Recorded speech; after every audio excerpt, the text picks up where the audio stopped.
नूर महल की सल्तनत अपनी खूबसूरती, शान और रोशनी के सबब पूरे खित्ते में मशहूर थी। पहाड़ों की चोटियों पर फैली सुनहरी धूप महल की सफ़ेद संगे मरमर की दीवारों को इस तरह जगमगा देती कि दूर बैठा मुसाफिर भी समझता कि जैसे आसमान ने ज़मीन पर अपना टुकड़ा उतार दिया हो। बादशाह फरेदून एक दूरंदेश और इंसाफ पसंद हुक्मरान था। इसका दिल रियाया के लिए पिघल जाने वाला था और उसकी सल्तनत में खुशहाली ऐसी थी कि सदियों तक लोग मिसालें देते थे। बादशाह की 3 बेटियां थीं। शहजादी महानूर, जो सबसे बड़ी और अपने सुकून, दानिश और नरम दिली के लिए मशहूर थी। शहजादी गुलरुख, दरमियानी बहन, जो बहादुरी और हिम्मत की अलामत थी और महल की फौजी तरबियत में अक्सर मर्द सिपाहियों को भी पीछे छोड़ देती थी। जबकि सबसे छोटी शहजादी नाहिदा अपनी जहानत, तेजी और हैरत अंगेज दुन फहमी की वजह से सल्तनत में चलता फिरता दिमाग कहलाती थी। तीनों शहजादियां अलग अलग खुसूसियात रखती थी, मगर उनकी सबसे बड़ी ताकत उनका आपसी रिश्ता था। वो एक दूसरे के बगैर अधूरी थी। एक दिन ऐसा आया कि सल्तनत का सबसे कीमती खजाना, रोशनी का ताज, अचानक गायब हो गया।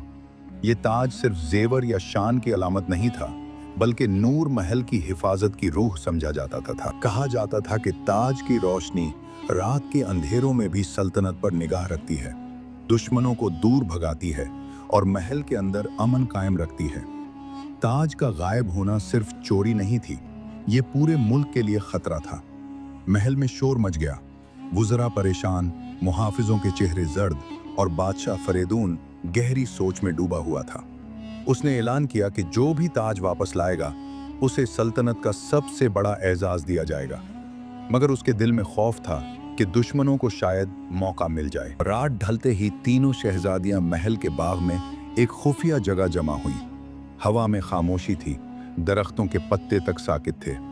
महानूर ने सबसे पहले बात की, ये मामला बाहर का नहीं लगता, कोई अंदर का राज है, वरना इस कमरे की हिफाजत तो नाकाबिले तस्खीर है। गुलरुख ने भनवे चढ़ाते हुए कहा, अगर कोई दुश्मन अंदर तक आ भी गया तो मैं उसे छोड़ूंगी नहीं, एक एक रास्ता खंगाल डालूंगी। मगर नाहिदा खामोशी से जमीन पर बैठकर नक्शे खोल रही थी। वो बोली, बात ताकत की नहीं, अक्ल की है। ताज सिर्फ उस वक्त गायब होता है जब कोई उसे आजमाइश बनाना चाहे। तीनों के चेहरे पर हैरत और संजीदगी छा गई। नाहिदा ने मजीद कहा, अगर ये आजमाइश है तो इसे हल करना भी हम तीनों का काम है, अलहदा नहीं, एक साथ। उन्होंने मशलें उठाएं और महल के पुराने हिस्से की तरफ चल पड़ी। वो हिस्सा जो सदियों से बंद था। दीवारों पर जमी धूल, छत से लटकते जाले और खस्ता ईंटें इस मकाम की पुरअसरारियत बढ़ा रहे थे। चलते चलते उन्हें एक पुरानी दीवार मिली जिस पर सुनहरी रोशनाई से लिखा था, 3 रोशनियों का मिलाप ही असल रोशनी को जिंदा करता है। ये जुमला समझना आसान नहीं था, लेकिन तीनों बहनें आगे बढ़ती गईं। कुछ फासले पर उन्हें एक फर्श दिखा जिस पर हल्के हल्के कदमों के निशान थे, बहुत हल्के, जैसे कोई भारी शख्स नहीं बल्कि कोई लचकदार चुपके चलने वाला आया हो। रास्ता लंबा होता गया। वो एक बड़े दायरे वाले हॉल में पहुंचे जहां 3 दरवाजे थे। हर दरवाजे पर एक अलामत बनी थी, पहले पर चांद, दूसरे पर तलवार और तीसरे पर किताब की मोहर, बिल्कुल तीनों शहजादियों की खसूसियात जैसी। गुलरुख ने आगे बढ़कर कहा, ये तो हमारे लिए बनाया गया है, हम अलग अलग रास्ते लेंगे। मगर जो ही तीनों ने अपने अपने रास्तों की तरफ कदम बढ़ाया, एक धाड़ती हुई गूंज पैदा हुई और दरवाजे बंद हो गए। फिर एक आवाज उभरी, जो अलग होते हैं वो कभी रोशनी नहीं पाते, मिलकर चलो वरना अंधेरा ही अंधेरा है। ये सुनते ही वो जल्दी से वापस एक दूसरे के पास लौटी, हाथों में हाथ डाले और फिर ही रास्ते खुलने लगे। ये आजमाइश इत्तेहाद की थी। उन्हें एक लंबा रास्ता मिला जिसके आखिर में एक दीवार चमक रही थी।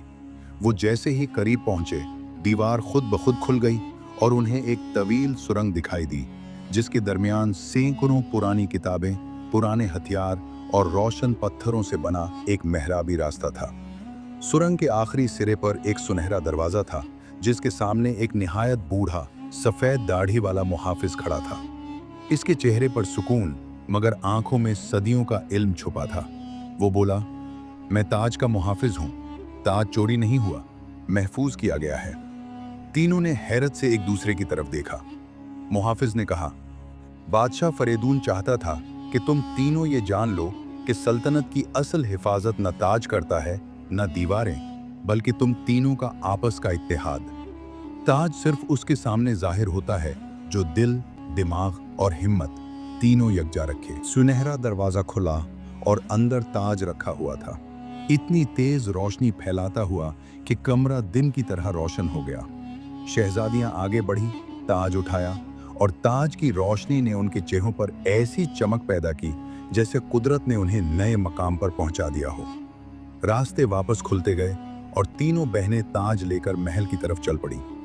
जैसे ही वो महल के सहन में दाखिल हुईं, लोग हैरत से ऊंची आवाजों में खुशी के नारे लगाने लगे। बादशाह फरीदून आंखों में आंसू लिए बोला, मुझे फख्र है कि मेरी बेटियां सिर्फ शहजादियां नहीं, नूर महल की असल हिफाजत करने वाली हैं। इस रात पूरे महल में जश्न था। ताज दोबारा अपनी जगह चमक रहा था और तीनों शहजादियां पहली बार अपनी असल ताकत को समझ चुकी थीं। माह नूर ने रियाया के मसाइल के हल में कायदाना किरदार संभाला। गुलरुख ने फौज को मजबूत किया और नाहिदा ने इल्म की रोशनी पूरे मुल्क में फैलाई। मुत्तहिद होकर उन्होंने नूर महल को एक नई शान दी और लोग सदियों तक कहते रहे कि तीन बहनों के इत्तेहाद ने सल्तनत को वो रोशनी दी जो किसी ताज के बस की नहीं थी।